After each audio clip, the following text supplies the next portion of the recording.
These are the easiest sourdough discard rolls you are ever going to make, and guess what? They take 1 hour, start to finish. This is how you make them. Okay, I've got my stand mixer right here. I'm using my Bosch mixer. I use different mixers at different times. Today we're going with the Bosch. It has not failed me in over almost 10 years that I've had this machine, and it still works like day one. So I've got my mixer. I'm going to add to my mixer 240 grams of warm water. Now that's one of the keys, is warm water, because we want this to take an hour start to finish, so you want your water to be warm. That's what's going to make this achievable, to be able to get it start to finish in an hour by using warm ingredients. So if you have a discard that's sitting in your fridge, you may want to pull it out ahead of time, or just make sure you're using really warm water when you're mixing it up and keeping the dough warm throughout the process.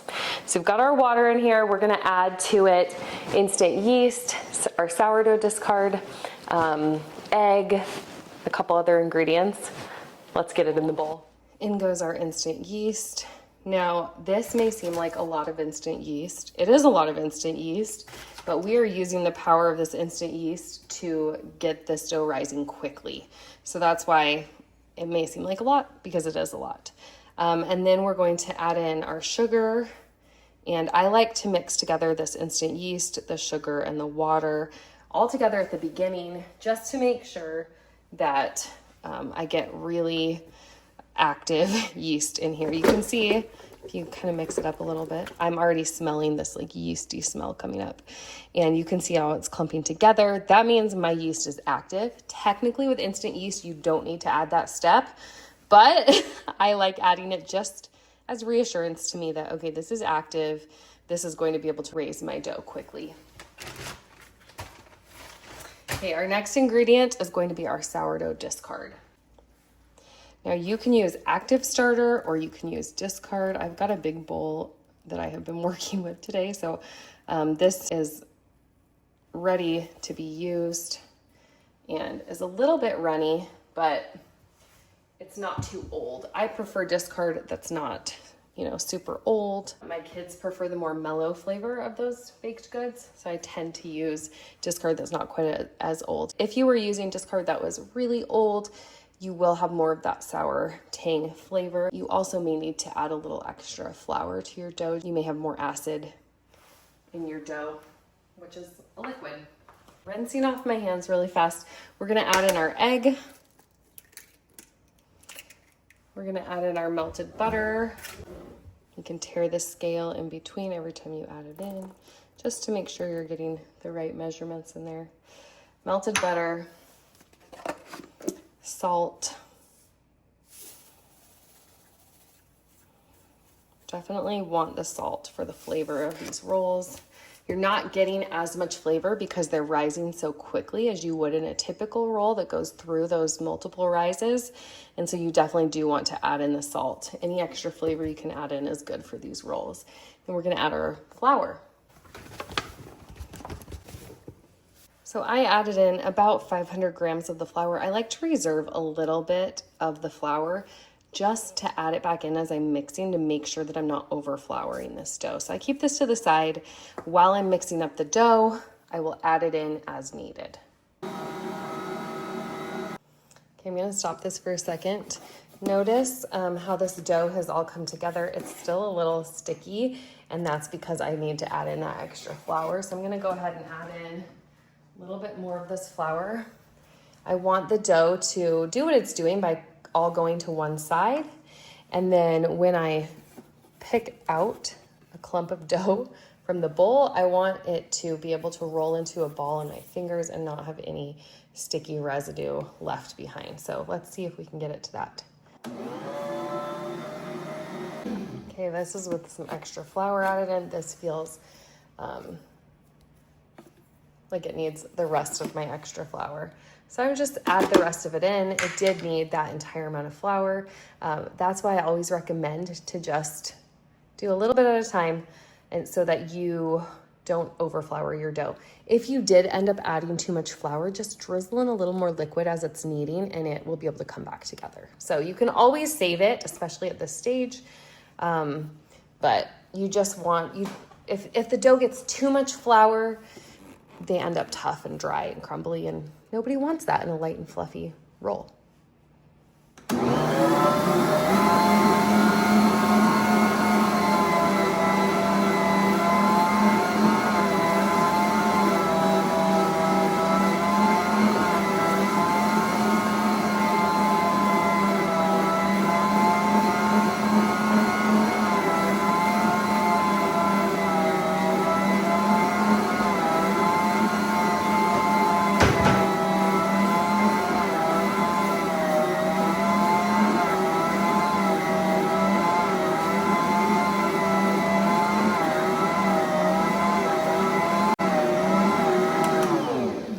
Check here. Let's look at this.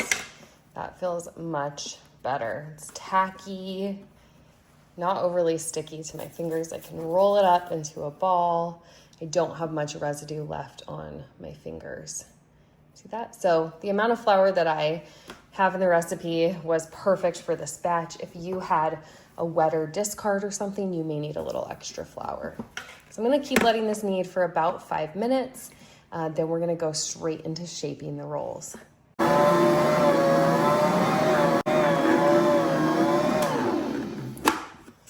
Here we go. This dough looks beautiful. It's ready for me to shape into rolls. You just want to use that mixer so that it gets nice and strong. There is not going to be much resting time at all for these rolls, and so you do want to try to develop that gluten up front with the kneading process. Pull this off. If you didn't have a mixer, you could definitely knead this dough by hand. Instead, you just may want to knead for about 10 to 12 minutes to really develop that strong gluten network. So to knead by hand, I'll just show you on this dough so you can see it. All that you're doing, pushing the heel of your hand into the dough like this, just to develop that strong gluten network. All right, this dough feels perfect.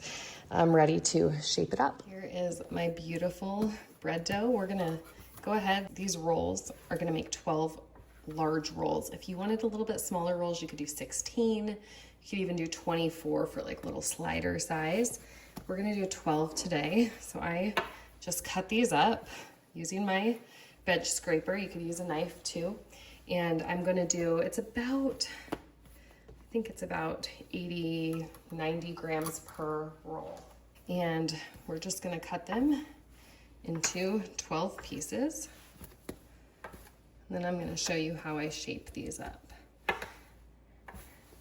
There's my 12 rolls. So what I do is I take a roll and I pull the sides up into the middle. This just gets me that initial roll shape. Okay, then I take it and I put that side down and I go around on the countertop, kind of have my hand in like a backwards C, and I just go around and I'm dragging this ball of dough in a circle and it's sealing the bottom while it drags it, just like this, until I get the shape that I want. A beautiful dough ball. And then I'm gonna stick that right into my pan. Now, this is a beautiful non-stick pan. If you don't have a non-stick pan, make sure that you're using some parchment paper down. So I'm gonna go ahead and shape up the rest of these balls. The reason that this recipe works is because you are just adding that extra instant yeast in there, and you're keeping these dough balls warm as they're rising. So typically a recipe is going to need 2 rises. If you're using an instant yeast, usually would let it rise once, then we punch it down, and then we shape it and let it rise again. We're skipping that initial rise period, and we're doing that on purpose because we want these to rise faster. So you are sacrificing a little bit of the structure of the roll because you want a fast rise. And I think that's okay to do sometimes. If you're in a pinch, you really want a homemade roll like these are delicious. and they're really fast. If you want more structure to these, you want a little more chew, then you're gonna want to add in that extra rise time. That just allows the gluten to develop even more. So sometimes we sacrifice a little bit for the speed. I don't know about you, but I would rather have something homemade, delicious, even if I only had an hour, than I would picking something up from the grocery store that's a little bit subpar. So anyway, I've actually made this roll recipe into some sourdough buns for burgers. I have that one on my website too. It's equally delicious. These are just really perfect dinner rolls, perfect for any time that you're hosting dinner or anything and you just want a quick roll recipe, or you're just trying to get dinner on the table and you have like a bowl of soup and you want something good to go with it. I love to do these. All right, should I try these ones 2 at a time? Sometimes I'll do that. I'll be like, I'm gonna go a little bit faster. It's harder to kind of pinch up the middles, but you could do it that way too. And then around we go.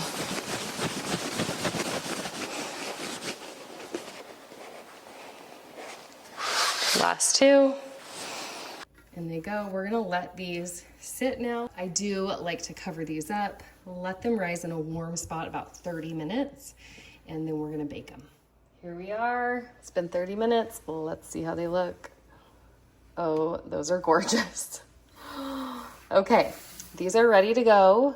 I could let them rise a little bit longer if I wanted to, but I want these done in just about an hour, so I'm gonna go ahead and egg wash the tops and bake them up. For my egg wash, I just cracked an egg in a bowl and then I added a splash of water. I just whisk that up together. I like it to get nice and foamy, and then I'm just gonna brush it on the tops of these rolls. Now, you don't have to egg wash these at all if you don't want to. I think it helps them to brown up a little bit more, so I like to egg wash just right on the tops.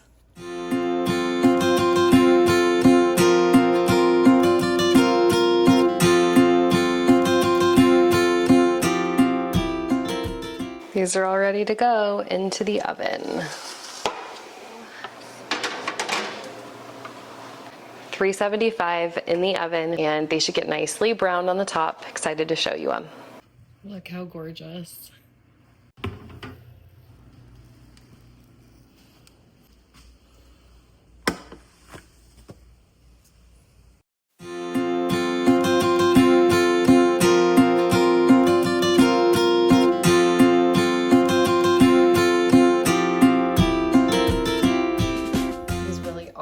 Giant rolls. Oh, beautiful.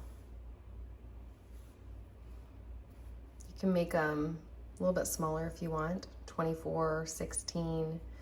The 12 is like, anyone's gonna be happy to get that.